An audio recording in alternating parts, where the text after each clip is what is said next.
ఉన్న బంగారాన్ని విడిపించి ఆ రోజు ఆన్లైన్ రేటుకే మేము కొంటాం. Sharma gold company.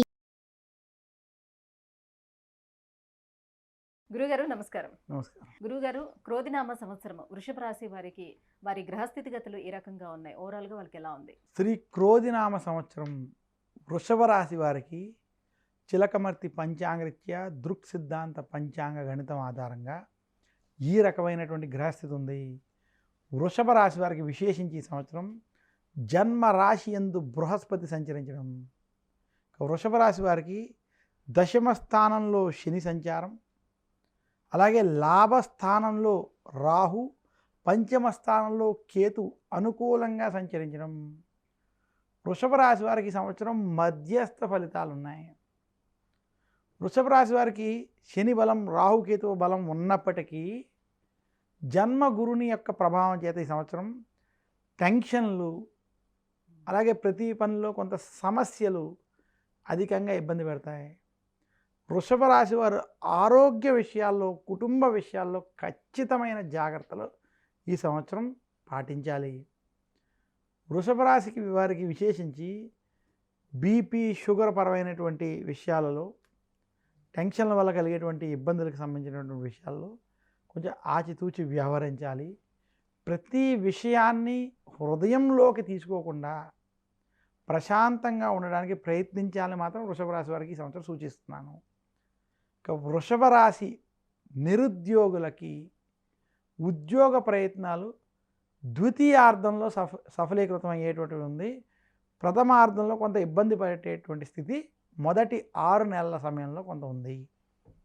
ఇక వృషభ రాశి ఉద్యోగస్తులకి ప్రమోషన్లు వంటి విషయాల్లో, ట్రాన్స్ఫర్ వంటి విషయాల్లో కొంత చికాకులు ఎదురయ్యేటువంటి స్థితి గోచరిస్తోంది.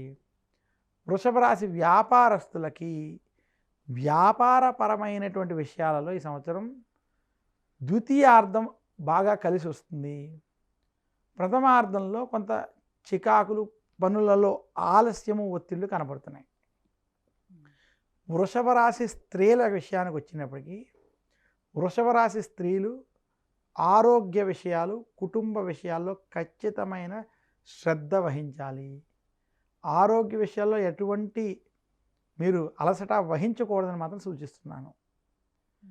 వృషభ రాశి రైతాంగం, సినీ రంగం, మీడియా రంగం వంటి రంగాల్లో ఉన్నటువంటి వారికి మధ్యస్థ ఫలితాలు ఈ సంవత్సరం ఉన్నాయి.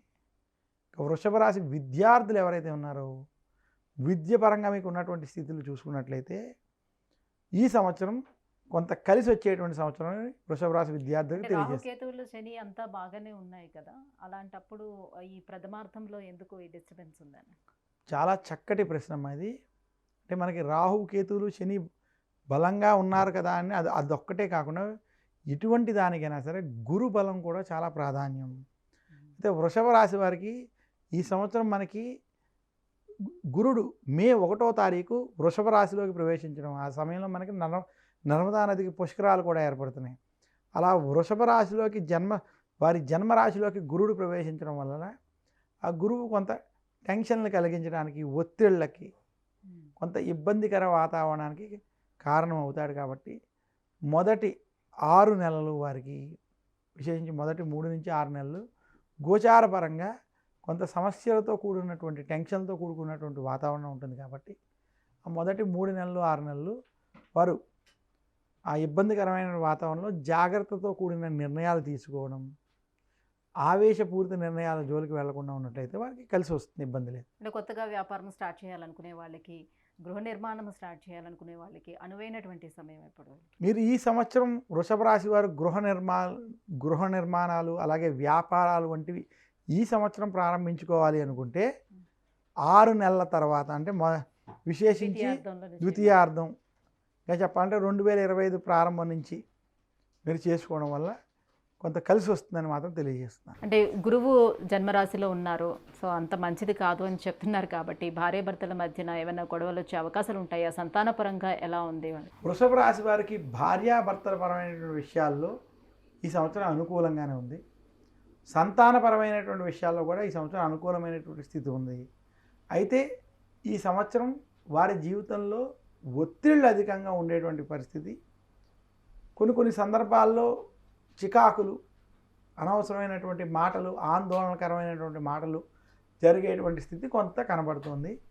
సంతానపరంగా భార్యాభర్తల పరంగా చూసుకున్నట్లయితే వృషభ రాశి వారికి ఈ సంవత్సరం అనుకూలంగా ఉన్నటువంటి సంవత్సరం. వృత్తి ఉద్యోగాల్లోనే ఎలాంటి జాగ్రత్తలు తీసుకోవాల్సిన అవసరం ఉంటుంది వాళ్ళని? వృషభ రాశి వారు ఈ సంవత్సరం వృత్తి ఉద్యోగాలలో ఒత్తిళ్ళు వంటివి కనుక ఎదురైతే గురు దక్షిణామూర్తి స్తోత్రాన్ని ఈ సంవత్సరం నిత్యం పారాయణం చేయడం మంచిది. వృషభ రాశి వారు ఈ సంవత్సరం వారికి ఉన్నటువంటి ఏ సమస్య వచ్చినా దక్షిణామూర్తిని పూజించడం, దక్షిణామూర్తి యొక్క స్తోత్రాలను విశేషంగా ఈ సంవత్సరం పఠించడం వలన వారి కష్టాలు ఏవైతే ఉన్నాయో అవి తొలగుతాయి, శుభ ఫలితాలు కలుగుతాయి. ఎందుకంటే శని కూడా ఇక్కడ అనుకూలంగా ఉండడం, రాహుకేతులు అనుకూలించడం చేత దక్షిణామూర్తి అనుగ్రహం కనుక మనం సంపాదించినట్లయితే ఆ గురుబలం వలన దోష నివృత్తి జరుగుతుంది. ఇంకా ఏమైనా దైవారాధన చేసుకోవాల్సిన అవసరం ఉంటుందో? ఎలాంటి ఆలయాన్ని సందర్శించుకోవాలి ప్రతినిత్యం? ఈ సంవత్సరం వృషభ రాశి వారు దత్తాత్రేయుడు లేదా దక్షిణామూర్తి ఆలయాన్ని ఈ సంవత్సరం దర్శించడం చాలా మంచిది. అలాగే వృషభ రాశి వారు విశేషించి ఆదివారం రోజు నవగ్రహ పీడాహార స్తోత్రం, గురువారం రోజు గురు దక్షిణామూర్తి స్తోత్రం, ఇలాంటి స్తోత్రాలు పఠించుకోవడం వల్ల శుభ ఫలితాలు బాగా కలుగుతాయి. ఇదే కాకుండా దత్తాత్రేయ ఆలయ దర్శనాలు వంటివి చేసినప్పుడు, దక్షిణామూర్తి ఆలయ దర్శనాలు చేసినప్పుడు శనగలతో చేసినటువంటి ప్రసాదాన్ని ఆలయాల్లో సమర్పించి అక్కడికి వచ్చేటువంటి భక్తులకి వారికి పంచిపెట్టడం, లేదా ఇంటి వద్ద కూడా శనగల్ని ప్రసాదంగా చేసి ఆకలితో ఉన్నటువంటి వారికి పంచిపెట్టడం వల్ల కొంత శుభ ఫలితాలు కలుగుతాయి. బృహస్పతి యొక్క అనుగ్రహం కలుగుతుంది. మరి ఇదే బృహస్పతి అనుగ్రహం కోసం రత్నధారణ ఏమైనా చేయాల్సిన అవసరం ఉంటుందా? రత్నధారణ కేవలం ఈ గోచారానికే చేసుకోవాల్సినటువంటి స్థితి కాదు, కానీ అయినా కూడా మేము ఏదైనా ధారణ చేయాలనుకుంటే బృహస్పతి అనుగ్రహం కోసం కనక పుష్యరాగాన్ని ధరించడంలో దోషం లేదు. కానీ రత్నధారణ ఎప్పుడు వారి యొక్క జాతకాలని బట్టి, జాతకంలో ఉన్నటువంటి గ్రహ బల అబలాలను బట్టి అవి చేసుకోవడం వలన కొంత సత్ఫలితాలు ఉంటాయి. దీని గురించి రత్నధారణ చేసుకోవాల్సినటువంటి పని లేదు. గురువుగారు, వృషభ రాశి వారికి ఈ సంవత్సరం అంతా ఏ రకంగా ఉండబోతుంది, ఎటువంటి పరిహారాలు పాటించుకోవాలనే విషయాన్ని తెలియజేసినందుకు ధన్యవాదాలు. సుమన్ టీవీలో మీ పర్సనల్ అండ్ బిజినెస్ ప్రమోషన్స్ కోసం కింది నెంబర్కి కాంటాక్ట్ చేయండి.